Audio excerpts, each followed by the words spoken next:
Baik, bismillahirrahmanirrahim. Assalamualaikum warahmatullahi wabarakatuh. Bismillah, alhamdulillah, wassalatu wassalamu ala rasulillah Muhammad ibni Abdullah wa ala alihi wa sahbihi wa mawalah. Asyhadu an la ilaha illallah wa asyhadu anna sayyidana Muhammadan abduhu wa rasuluh la nabiyya ba'dah. Allahumma faqihna fid din wa 'allimna at-ta'wil. Rabbi shrah li sadri wa yassir li amri wahlul 'uqdatam min lisani yafqahu qawli. Amin amin ya rabbal alamin. Mudah-mudahan suara saya jelas ya, bisa terdengar dengan jelas oleh teman-teman. Baik, alhamdulillah kita diberikan kenikmatan, diberikan kesempatan untuk berkumpul kembali dalam majelis yang insya Allah penuh berkah ini. Salawat serta salam marilah kita baca kepada Nabi kita, baginda Nabi Muhammad SAW, sang pembawa syafaat yang kita harapkan syafaatnya pada hari akhir kelak beserta keluarganya, para sahabat-sahabatnya dan seluruh pengikutnya sampai hari akhir.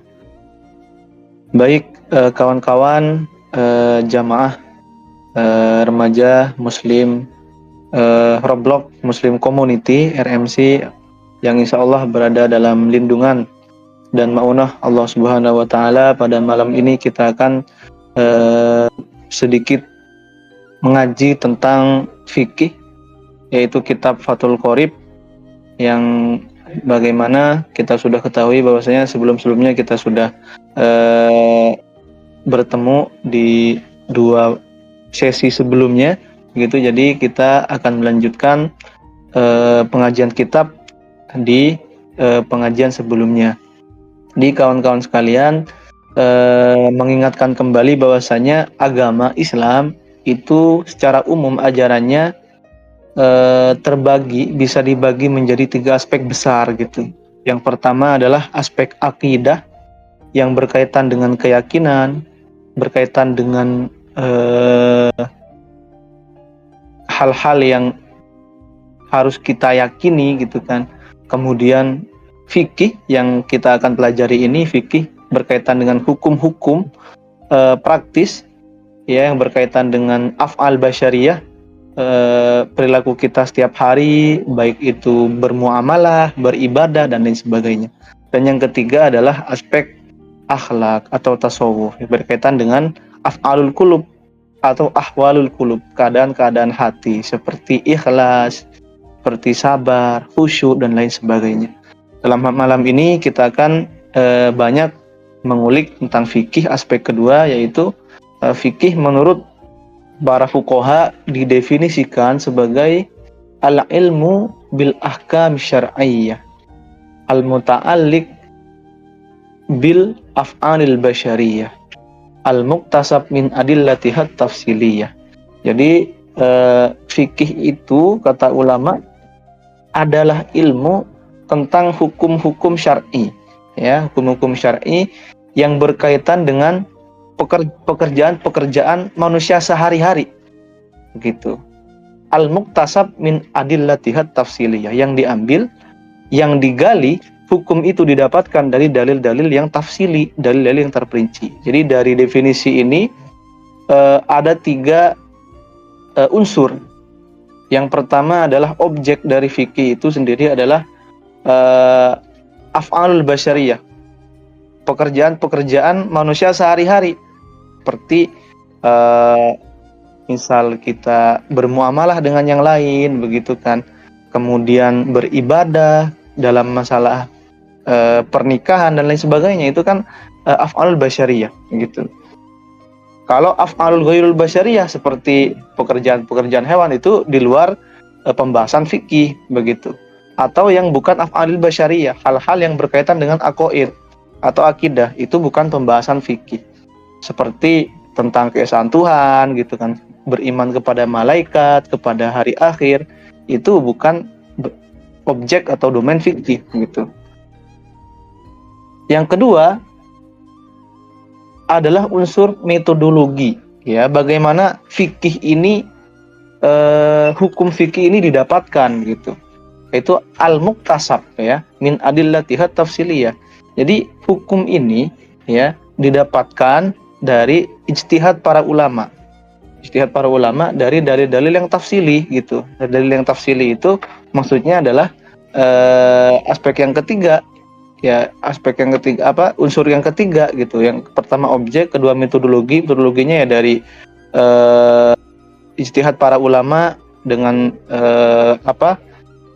kaidah-kaidah usul gitu, kaidah-kaidah usul fiqh itu sangat rumit sekali. Jadi hanya orang yang memiliki kredibilitas tertentu yang berada dalam taraf mujtahid saja yang boleh langsung menggali hukum dari dalil-dalil tafsili begitu.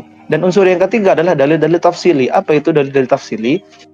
Dalil tafsili itu adalah dalil-dalil yang absah, ya, yang menjadi sumber hukum dari syariat Islam gitu. Jadi ulama usul fiqh membagi dalil tafsili itu ada 4 yang disepakati oleh ulama. Yang pertama adalah Al-Quran, yang kedua adalah hadis, ya, hadis sahih, hadis hasan, hadis sahih, hadis doif.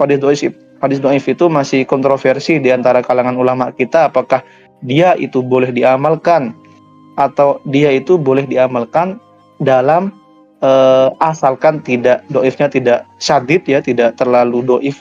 Misal karena doifnya ada perawi yang muttaham bil kizib, ya, atau perawinya udah parah cacatnya, itu tidak boleh menurut ulama gitu. Ada yang bilang boleh hadis doif itu diamalkan untuk motivasi aja gitu, untuk semangat memotivasi umat muslim melaksanakan ibadah-ibadah tertentu gitu. Jadi objeknya adalah af'alul basyariyah, kemudian metodologinya dengan istihad melalui usul fiqh, kemudian dalil tafsiri itu adalah Al-Quran, hadis. Yang ketiga adalah ijma, kesepakatan ulama. Yang keempat adalah qiyas gitu. Ijma itu oleh ilmuwan disebut dengan logika kolektif gitu. Ijma itu logika kolektif. Itu seluruh umat muslim berkonsensus bersepakat atas suatu hukum tertentu gitu kan. Misal dulu ketika Nabi wafat, ijma pertama kali dalam Islam adalah ketika Nabi wafat, kemudian umat muslim berkumpul, berembuk, mereka menetapkan bahwasanya khalifah yang menggantikan Nabi adalah Sayyiduna Abu Bakar As-Siddiq. Itu adalah ijma, contoh ijma yang pertama. Itu bisa jadi sumber hukum yang kemudian digali oleh ulama berkaitan dengan fikih ini begitu. Yang keempat adalah qiyas atau logika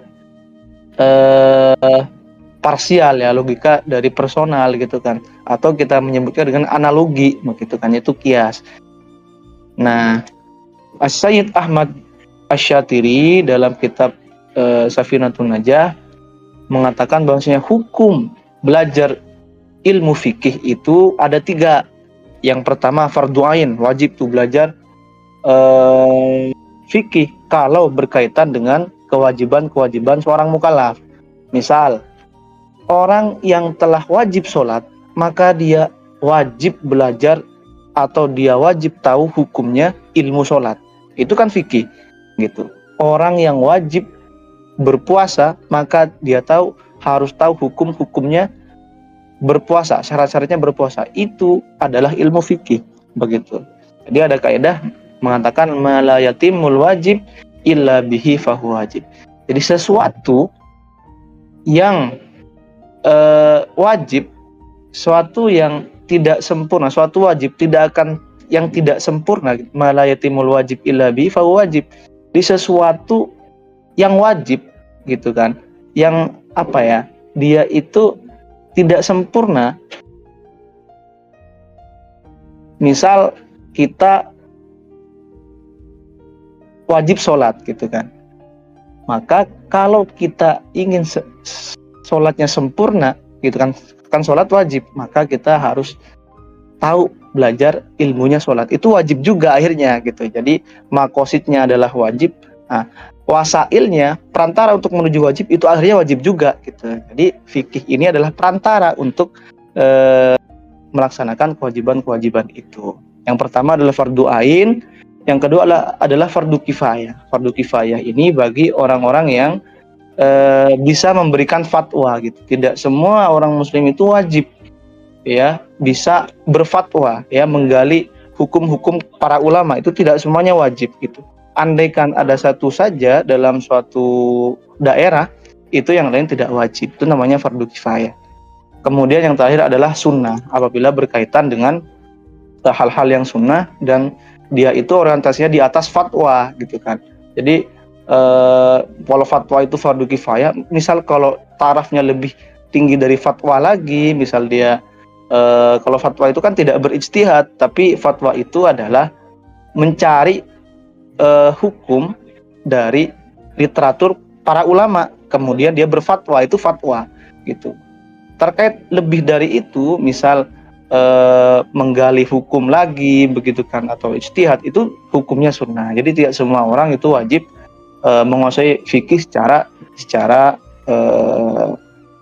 ini ya, benar-benar mastering gitu ya gitu. Kemudian kita lanjutkan saja teman-teman. Pembahasan yang pertama, ada 2 pasal yang akan kita baca, yaitu pasal tentang siwak yang pertama, yang keduanya adalah tentang fardu-fardunya wudu. Bismillahirrahmanirrahim. Qala Syekhul Musannif rahimahullahu taala wa nafa'ana bihi bi ulumihi wa amaddana bi maddatihi wa fadu alaina min barakatihi wa asrarihi fid dharain amin. Faslun fi isti'mali awali siwak alati siwak. Fasal tentang menggunakan alat siwak. Jadi siwak itu min sunanil wudu'i, adalah termasuk sunnah-sunnahnya wudu begitu. Jadi sebelum berbicara tentang fardu-fardu wudu, musannif berbicara tentang sunnah-sunnahnya wudu. Maksudnya hal yang dilakukan sebelum wudu itu apa kira-kira yang sunnah gitu kan. Salah satunya adalah siwak gitu. Jadi secara bahasa wa yutlaqus siwaku aidon ala ma yustaka bihi min arokin wa nahwi. Secara bahasa itu, secara etimologi awalnya siwak itu adalah sesuatu yang digunakan untuk membersihkan gigi gitu. Kalau dulu katanya menggunakan kayu arok, itu semuanya disebut siwak begitu. Jadi siwak itu kalau kita pahami kan adalah pekerjaannya, tapi awalnya siwak itu adalah benda yang digunakan untuk membersihkan gigi pada zaman Nabi. Biasanya terbuat dari kayu arok. Kemudian sampai sekarang benda itu menjadi kata kerja, yaitu siwak, kegiatan bersiwak begitu. Kemudian wasiwak mustahabbun fi kulli hal. Siwak itu disunnahkan dalam setiap keadaan, ya. Bangun tidur, kemudian setiap mau menjalankan aktivitas katanya. Kemudian menjelang tidur itu sunnah katanya. Kemudian illa ba'daz zawali lis-shaimi fardhon aw naflan, kecuali ya itu tidak lagi sunnah kalau dia dalam keadaan berpuasa dan waktunya itu setelah tergelincirnya matahari atau setelah duhur gitu. Jadi kalau kita sedang berpuasa, apakah itu puasa wajib atau sunnah, setelah duhur itu dimakruhkan, ya, dimakruhkan untuk bersiwak. Bukan tidak boleh ya, itu makruh saja begitu. Kenapa? Karena ada hadis mengatakan la khulufu famis shaim atyabu min rihil miski. Bau atau aroma mulut dari orang yang berpuasa itu lebih mulia daripada aromanya parfum misik begitu. Ya kalau maksudnya Islam tidak mengajarkan untuk hidup kotor atau tidak higienis ya begitu.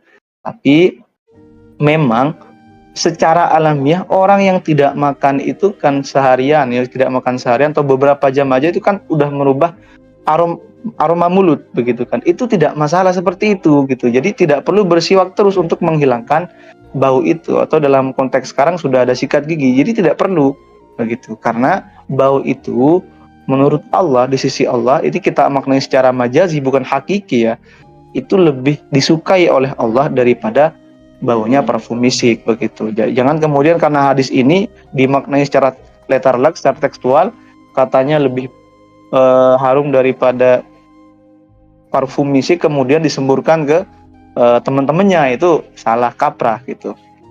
Kemudian wahwa ay asyiwaku fi salasati mawadi'a asyaddu istihbaban. Sunnahnya itu kan di setiap keadaan kecuali setelah duhur bagi yang berpuasa gitu kan. Dalam 3 hal ini, terkhusus dalam 3 keadaan itu lebih disunahkan lagi begitu. Apa aja? Yang pertama, inda taghayyuril fami, ketika berubahnya aroma mulut min azmin. Nah, azmin ini dimaknai beberapa atau diinterpretasikan beberapa makna oleh para ulama. Azmin itu baunya mulut disebabkan oleh yang pertama sukutun tawilun, karena dia diem yang lama gitu. Misal karena nggak ngemil apa-apa gitu kan, kemudian atau dia itu tidak makan dari pagi sampai siang, itu disunnahkan gitu. Karena apa? Karena bau mulut sudah berubah, maka disunahkan untuk bersiwak. Itu dalam konteks sekarang mungkin siwak susah ya, sikat gigi aja begitu. Kemudian azmin yang kedua itu adalah taghayyuril fam, seperti makan bawang gitu kan, kemudian bawang merah, bawang putih, atau makan pete di Indonesia gitu kan, itu kan bisa merubah aroma. Nah, sebelum kita misal beranjak ke masjid, berkumpul dengan acara-acara orang lain, ya daripada mengganggu orang lain, yang mending kita bersiwak. Itu yang pertama ya, konteksnya ketika mulut sudah aromanya sudah berubah, sudah agak bau, itu sangat disunahkan. Yang kedua adalah indal qiyami, yaitu ketika bangun tidur gitu kan. Kalau sekarang ya ada lagunya itu, bangun tidurku terus mandi tidak lupa sikat gigi gitu kan, kalau nggak salah lagunya itu betul gitu, karena memang sikat gigi itu sangat dianjurkan ketika bangun tidur, karena tidur itu kan mulut kita lama tidak mengunyah apa-apa, diem dalam beberapa jam, jadi aromanya berubah, disunnahkan untuk bersikat gigi atau bersiwak. Yang ketiga adalah, ini yang sangat ditekankan, adalah indal qiyami ila sholati, ketika hendak melaksanakan sholat, baik itu sholat fardu atau sholat sunnah begitu. Jadi makanya orang-orang, sebagian saudara-saudara kita itu bersiwak ya, bawa siwak di sakunya ketika hendak melaksanakan sholat, itu bersiwak dulu. Itu memang sangat dianjurkan oleh Nabi gitu, karena ada hadis Nabi bersabda, laula an asyqa ala ummati la amartuhum bisiwaki inda kulli sholatin. Andaikan itu tidak memberatkan kepada umatku, pasti niscaya aku suruh mereka untuk bersiwak setiap hendak melaksanakan sholat, katanya. Jadi karena mungkin kalau diwajibkan itu akan berat ya bagi kita, akhirnya itu tidak diwajibkan oleh Nabi gitu. Tapi dari saking sunnahnya gitu, Nabi sampai bersabda demikian, andaikan itu tidak memberatkan, saya wajibkan kalian. Nah gitu, itu sunnahnya siwak begitu. Kemudian sunnahnya siwak itu ya, wa yusannu ayyan wiya bis siwaki as-sunnata. Niat dulu gitu kan, niat dalam hati ya, saya niat bersiwak gitu kan, sunnah karena Allah gitu. Wa ayyastaka biyaminihi, dan sunnahnya yang kedua adalah bersiwak menggunakan tangan kanan ya, atau kalau mau bersikat gigi, sikat giginya menggunakan tangan kanan. Wa yabda bil janibil aymani min famihi, sunnahnya lagi memulai dengan sisi bagian kanan ya. Wa ayyumirra ala sakfi khalqihi imroron latifan wa ala karosi adrosi. Kemudian dalam bersiwak itu juga disunnahkan menggosok bagian ini, bagian langit-langit ya, yang sering luput kita juga kalau ketika sikat gigi, langit-langit kita, lidah kita itu jarang dibersihkan gitu kan. Jadi Imam Al-Ghazi ini, pengarang kitab Takrib, kemudian Syarah Fathul Qorib, itu sebelum ya masyarakat barat itu mengenal etika ya, mengenal etika higienis itu. Jadi Islam itu sebelum itu, berabad-abad sebelum itu sudah berbicara tentang etika kebersihan ya. Ini kitab ini jauh sebelum masyarakat barat itu menghadirkan teori-teori atau pendapat-pendapat tentang kebersihan begitu. Jadi kita sebenarnya Islam secara genealogis, secara historis itu sangatlah layak berbicara tentang kebersihan, karena memang sejarah kita itu menganjurkan terkait itu gitu. Jadi Islam hal-hal yang persoalan sangat detail ini itu diatur gitu, dari saking mendetailnya ajaran Islam bagi kita semua begitu. Itu adalah beberapa hal yang berkaitan dengan siwak. Selanjutnya masih ada waktu, kita akan membaca kitab Faslun fi furudil wudu'i. Fasal atau bab tentang fardu-fardunya wudu. Wudu itu ya adalah ismun lima wudu itu ini adalah hal yang dengannya kita itu bisa sah sholat. Nah gitu kan, karena Nabi mengatakan la sholat liman la wudu alahu. Orang mau 100 rakaat sholat tapi tidak punya wudu, dianggap tidak sholat. Nah gitu kan. Jadi wudu itu adalah suatu pekerjaan yang dengannya kita itu sholat kita bisa sah. Nah gitu kan. Kemudian wa furudul wudu'i sittatu asya, fardu-fardunya wudu itu ada 6 ya. Perhatikan kawan-kawan, rukun-rukun wudu yang harus kita perhatikan itu ada 6. Yang pertama adalah an-niyatu. Yang pertama adalah niat. Niat itu apa? Wa haqiqatuha syar'an qasdus syai'i muqtarinan bi fi'lihi. Cara syariat niat itu adalah kita berkehendak melaksanakan sesuatu dan itu berbarengan dengan mengerjakannya gitu kan. Itu qasdus syai' muqtarinan bi fi'lihi. Kita itu ingin melaksanakan sesuatu langsung dikerjakan, itu namanya niat. Iya. Kalau tidak berbareng, kita ingin aja gitu. Oh saya ingin belajar gitu, tapi tidak belajar. Nah itu namanya azam. Fa intarohu anhu summiya azman. Jadi perbedaan niat dengan azam ya sama-sama tekad ya. Niat itu tekad, azam juga tekad. Tapi niat itu berbarengan dengan aksi gitu. Saya pengen belajar, ya sudah niat belajar langsung. Buka kitab, buka buku langsung baca, itu niat gitu. Kemudian kalau azam ya cuman mau doang gitu kan, cuman tekad doang. Saya mau belajar buku ini, mau baca buku ini, tapi nggak ada aksinya, itu namanya azam atau amani.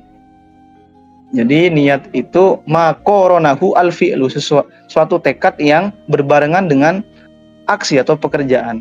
Wa illa fahu amaniyatun. Kalau tidak dibarengi dengan pekerjaan itu disebut dengan amani, angan-angan atau tekad, azam ya. Jadi niat itu dalam wudu, makanya kita ketika berwudu itu diawali dengan niat kan. Niat itu dikerjakan ketika membasuh gitu kan. Jadi jangan baca nawaitul wudu alirafil kemudian kita tidak ada aksi gitu kan. Jadi niat itu sebenarnya berbarengan dengan basuh. Awal basuhan, awal kita membasuh, menyiramkan air ke wajah, itu udah niat gitu. Niatnya dibarengan dengan itu gitu. Jadi baca nawaitunya itu sebenarnya ya secara fikih itu dilaksanakan ketika menyiram, bukan ketika sebelum membasuh muka. Jadi misal nawaitul wudu ala filasil asgari fadlillahi ta'ala. Nah, kemudian ketika membasuh mukanya tidak baca niat dalam hatinya, itu wudunya tidak sah, karena niat itu ya dibaca secara lisan atau dalam hati itu ketika membasuh gitu. Muqtarinan bifili, harus berbarengan dengan awal pekerjaan itu. Awal pekerjaan wudu itu apa? Ya membasuh muka. Jadi niatnya dibaca ketika membasuh muka gitu. Dalam hati boleh, atau biar lebih terkonsentrasi ya dibaca bisik-bisik menggunakan lisan gitu. Jadi bab niat ini adalah salah satu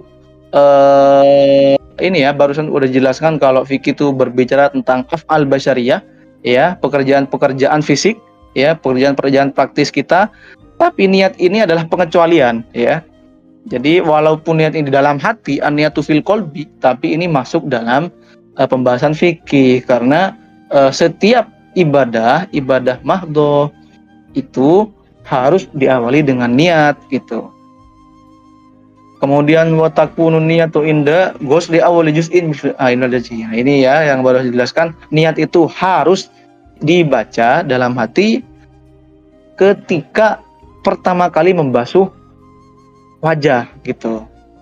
La bijami'i, tidak harus seluruhnya, tidak. Ya, awalnya kita nawaitul wudu an fil asghari fardhu taala. Itu aja gitu. Tidak harus sampai semua muka itu rata kemudian niatnya baru selesai, enggak. Jadi walaupun niat kita udah nih ketika awal membasuh muka kemudian belum airnya belum merata kemudian niatnya udah selesai, nggak masalah gitu, nggak harus nunggu kemudian airnya harus merata dulu gitu.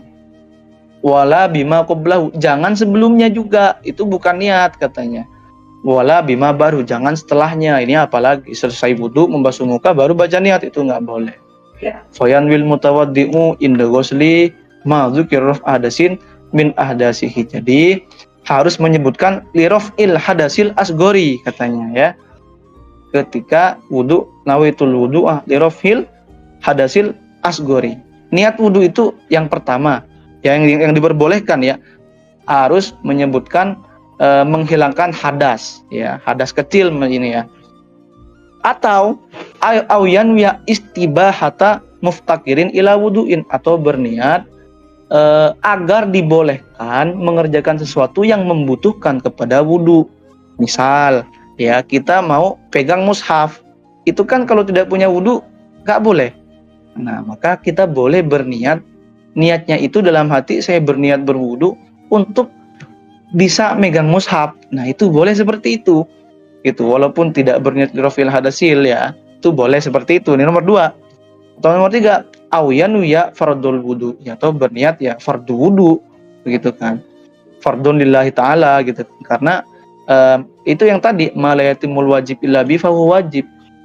Ya, kalau sholat itu tidak akan sempurna kalau nggak ada wudu gitu. Sholat wajib, maka wudunya juga wajib, seperti itu. Atau fa in lam yakul anil hadas lam yasihha, kalau tidak mengatakan lirafil hadasil, itu tidak sah wudunya gitu. Atau hal-hal yang barusan tadi itu disebutkan, tidak berniat istibah atau muftakirin ila wudu, itu juga tidak sah gitu. Misal wa idza nawa ma yu'tabar fi hadhis niat wa syar kamahu niatun tunadzifu au tubarid soha wuduhu. Kalau dia berniat misal lirafil hadas ya, menghilangkan hadas, tapi dibarengkan dengan niat untuk bikin adem aja, biar adem aja, itu boleh seperti itu, asal niat rafil hadasnya itu ada gitu. Kalau niat rafil hadasnya nggak ada, cuman saya pengen berwudu, berniat berwudu karena ingin membersihkan muka doang, nggak sah. Atau saya niat berwudu ingin adem doang gitu kan, karena panas di Ciputat, itu nggak sah. Nah, seperti itu kawan-kawan.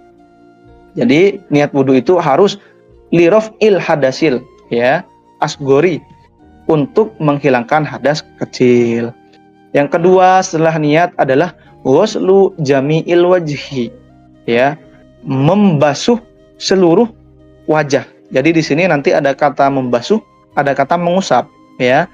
Kalau membasuh itu artinya mengalirkan air ke anggota badan, itu membasuh, kayak disiram pakai air keran, harus mengalir, itu membasuh. Kalau mengusap tidak ya, kalau mengusap itu kita misal nyentuh air, kemudian basahan air yang ada di tangan kemudian diusapkan, itu namanya mengusap. Nah, nanti akan ada dua kata-kata ini. Nah, kalau wajah itu wajib dibasuh karena harus mengalir airnya. Yang dimaksud wajah itu apa? Batasannya apa? Wa hadduhu tulan ma baina manabiti sya'rir ra'si ghaliban wa akhiril lihyaini. Jadi batasnya itu ya, dari tingginya maksudnya adalah dari tempat tumbuhnya rambut di atas tuh ya, tempat tumbuhnya rambut kita di atas sampai ke dagu ya, dagu tempat tumbuhnya jenggot itu adalah yang dimaksud dengan wajah, itu yang wajib dibasuh, itu tinggi. Kalau lebarnya wahadduhu ardon ma bainal uzunaini, yaitu di antara dua telinga. Jadi telinga ini kan kita ada itu istilahnya apa ya, saya nggak tahu. Jadi ada benjolan-benjolannya gitu kan. Nah, antara itu, nah itu kan itu lebarnya, itu yang dimaksud dengan wajah itu. Wa idza kana 'alal wajhi sya'run khafifun aw kasifun wajaba isolul ma'i ilaihi ma'al basyarati allati tahtau. Andaikan ya di muka kita, di wajah kita ada rambut-rambut ya, misal ada bulu-bulunya gitu kan. Baik itu tipis atau tebal, wajib air itu disampaikan ke bagian kulit gitu. Dengan apa? Ya dengan cara dibasuh tadi itu, kita gosok-gosok gitu biar air nyampe ke kulit kita gitu. Itu bulu yang ada di wajah. Bagaimana kalau di jenggot gitu? Kalau di jenggot beda lagi. Wa ammal lihyatur rajulil kasifatu bi allam yaro al mukhatibu basyarataha min hilaliha fayakfi ghuslu tuhiriha. Jadi kalau andaikan nih ya, cowok ya punya jenggot tebel ya, dari saking tebelnya orang itu nggak bisa ngelihat kulit yang di bawah, yang di belakang jenggotnya. Nah kalau gitu bagaimana? Apakah wajib menyampaikan air ke kulitnya apa enggak? Nah ternyata di fikih itu tidak wajib ya, cukup bagian dohirnya saja katanya. Kalau tebel ya, batas tebel itu apa? Orang lain tuh nggak ngelihat kulit yang ada di belakang jenggotnya, ya udah cukup jenggotnya aja yang kena air katanya gitu. Wa bikhilafi lihyati almar'ati wa kunsa, kecuali perempuan ya. Kalau perempuan itu walaupun ya misal ada kasus ada perempuan jenggotnya tebel walaupun nggak akal ada ya, tapi ini fikih ya harus ngomongin segala hal ya. Andaikan ada gitu kan perempuan jenggotnya tebel banget, itu wajib katanya, wajib dibasuh sampai kulit-kulitnya gitu, sampai batinnya, sampai bagian dalamnya gitu. Nah barusan kalau dijelaskan kalau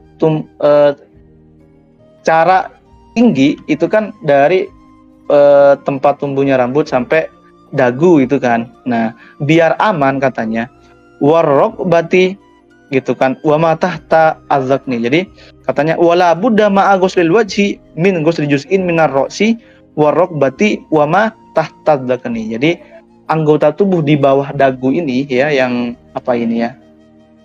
Iya, di bawah dagu itu kan di bawah itu lebih baiknya itu dibasuh juga gitu. Di fikih juga wajib juga walaupun itu tidak menjadi bagian dari wajah katanya, tapi dalam fikih itu juga wajib dibasuh karena ulama ikhtilaf ini.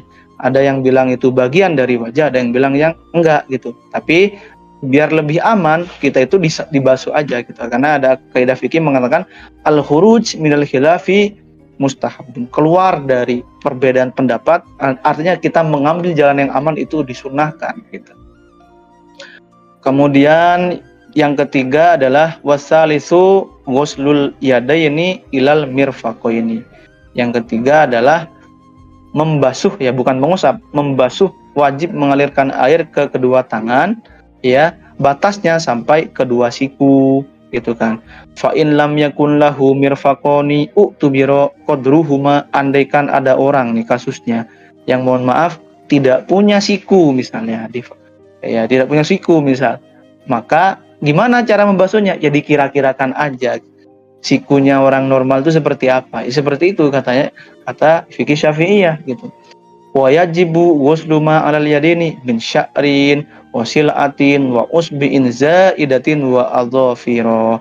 Wajib ya ketika membasuh tangan itu juga membasuh rambut-rambut atau bulu-bulu yang ada, rambut-rambut yang ada di tangan. Kemudian sil'ah itu misal kayak ada kutil gitu ya, ada orang misal punya daging lebih gitu kan, itu wajib dibasuh juga karena itu termasuk dari tangan gitu. Wa usbu'in zaidatin, misal mohon maaf tangan jari-jarinya tuh lebih, misal ada 6 atau lebih berapa, itu wajib dibasuh juga gitu. Kuku juga itu wajib dibasuh. Makanya kita harus hati-hati ya, kalau kukunya panjang pastikan itu dibersihkan dulu karena kuku itu wajib kena air. Wa yajibu izalatu ma tahtaha min wasakhin yamna'u wusulal ma'i. Wajib kita menghilangkan kotoran-kotoran yang ada di bawah kuku. Kenapa? Karena dia itu yamna'u wusulal ma'i. Dia itu mencegah sampainya air ke kuku itu.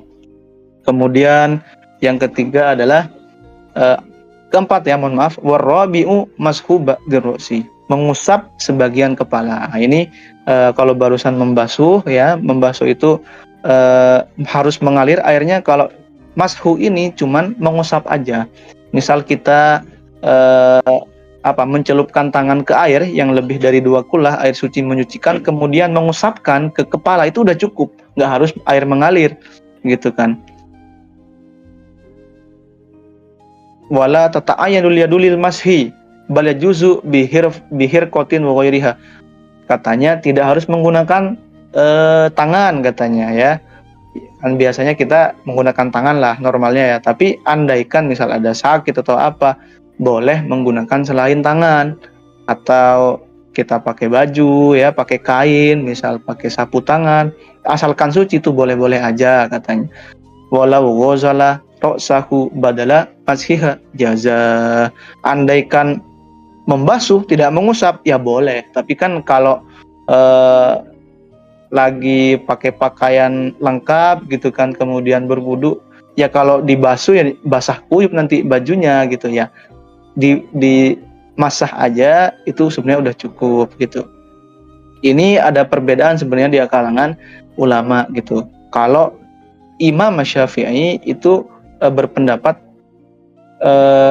yang wajib itu sebagian aja. Jadi kita misal beberapa helai rambut aja yang diusap itu udah mencukupi katanya. Tapi menurut imam-imam yang lain, Imam Malik itu tidak bisa seperti itu ya, karena menurut beliau selain mazhab Syafi'i itu seluruh kepala itu harus diusap gitu kan. Wamsahu biruusikum. Nah, itu kan di ayatnya ya. Jadi Imam Syafi'i berpendapat itu sebagian kepala aja. Kalau mazhab yang lain seperti Malikiyah itu harus seluruh kepala gitu. Kemudian yang kelima adalah wal khamisu ghuslur rijlaini ilal ka'baini, membasuh kedua kaki sampai kedua mata kaki ya. Illam yakunil mutawaddi'u la bisanil hufaini, kalau nggak pakai huf. Andaikan pakai huf ya, orang dulu itu kawan-kawan orang-orang Arab itu kan dari saking dinginnya, apalagi ketika melaksanakan safar gitu kan, itu menggunakan huf ya, semacam sepatu ya, tapi bukan sepatu seperti sekarang. Huf itu adalah muzah ya, yang bentuknya mungkin kalau sekarang itu hampir mirip kayak kaos kaki tapi tidak tembus air gitu. Itu untuk apa? Ya untuk biar nggak dingin gitu. Ketika musim dingin kan dingin banget itu di Arab gitu. Jadi biar nggak dingin itu, orang-orang Arab zaman dulu belum ada heater itu menggunakan khuf gitu. Jadi kalau menggunakan khuf tuh gimana? Khufnya tidak usah dilepas ya, cukup khufnya ada dibasuh dulu katanya gitu. Tapi kalau sekarang kita kaitkan atau kontekstualisasikan dengan sepatu misal, itu tidak bisa, karena syarat khuf itu adalah tidak tembus air. Dengan sepatu kan tembus air begitu. Fa in kana labisuha wajaba alaihi mashul khuffaini aw waslu ar-rijlaini wa yajibu waslu ma alaihima min sya'rin wa sil'atin wa sumunjadatin kama sabaqa fil yadaini. Sama seperti kedua tangan ya ininya konteksnya. Kalau ada rambut ya, ada bulu-bulu itu, kemudian ada kutil, itu wajib dibasuh juga begitu. Kemudian yang terakhir adalah wasadisu at-tartibu fil wudu'i alama alama zakarnahu, wajib berurutan ya. Yang pertama itu wudu, kemudian membasuh tangan, kemudian mengusap kepala, kemudian baru kaki. Itu harus berurutan, tidak boleh dibolak-balik. Kalau kita misal membasuh tangan dulu, kemudian setelah itu wajah, itu nggak sah wudunya gitu, karena wudu itu harus berurutan gitu. Jadi andaikan di sini ada kasus falauna siya tartiba lam yakfi, kalau lupa gimana? Nggak cukup, itu nggak bisa wudunya ya, wudunya tidak dianggap sah andaikan dia lupa urutannya. Makanya kawan-kawan, itulah pentingnya kita belajar fikih ya, karena fikih itu adalah hal yang menunjang ibadah kita. Kalau kita sholat itu wajib, maka mengetahui ilmu-ilmu sholat itu juga wajib. Kalau kita berpuasa itu wajib, maka mengetahui hukum-hukum berpuasa itu juga wajib. Itulah mengapa kita disuruh belajar ilmu fikih. Terakhir, walau wasala arba'ata a'dha'in daf'atan wahidatan. Andai ada orang yang membasuh 4 anggota tubuh itu, wajah, kedua tangan, kemudian kepala, kemudian kaki, sekaligus, misal langsung nyebur, nawaitul wudu'a lil fardil asghari fadlillahi ta'ala, nyebur gitu ya, nyebur ke kolam misal yang itu suci airnya, maka irtafa'a hadasu wajhihi faqat, maka dianggap cuman membasuh kepala doang. Jadi harus tertib ya, tertib itu ya bergantian ya, setelah niat ya membasuh wajah, setelah membasuh wajah ya kedua tangan gitu kan. Kalau sekaligus disiram ya, misal ada air pancuran gitu kan, kemudian kita langsung membasahi badan, kemudian berniat wudhu, itu tidak dianggap wudhunya selesai, itu cuma dianggap membasuh muka saja. Nah, gitu. Mungkin itu aja kawan-kawan dari saya. Apabila ada kesalahan, mohon dimaafkan ya. Silakan, barangkali ada pertanyaan, kami serahkan dulu kepada moderator.